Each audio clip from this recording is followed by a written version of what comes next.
Na, hindi pumasok.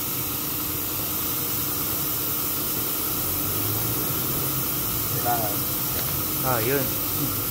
Ay, kailangan lalabas yung ano. Hindi, huwag pa lalabas eh. Ito, di pwede sobra kasi puputok ni Gomo. Kailangan ganyan yun. Hindi ka nakatutok.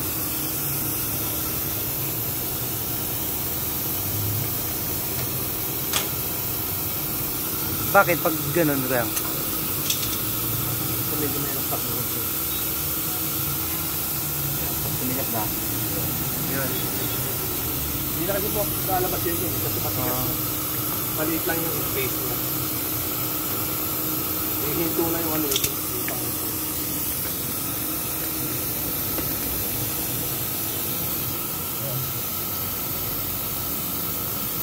Ayaw na pumasok kasi yung puno na.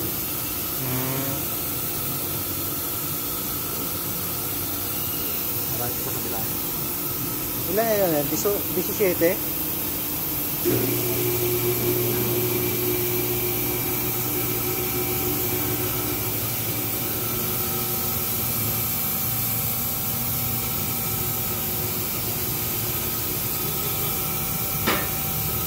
Yan, kailangan lagyan natin lahat ng mga grasa.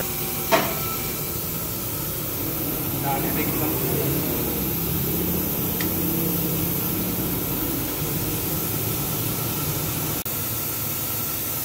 Ano bang tawag dyan kaya?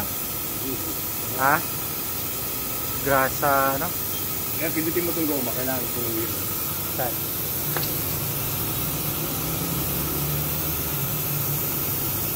Ayan, diba?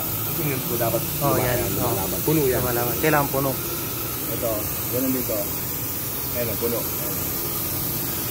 Kasi pag walang gas, yan, nakatupi yan. Nakatupi, no? Yan din yung lumalangit minsan, hindi? Oh! Isa din yun, no?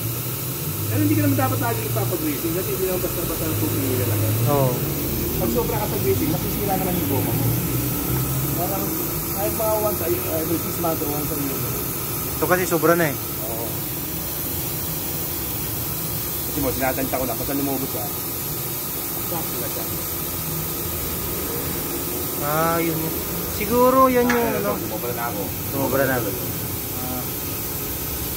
Kailangan Hindi kayo dapat sumobra. Sakto lang talaga. Kaya, sumobra lang. Tak,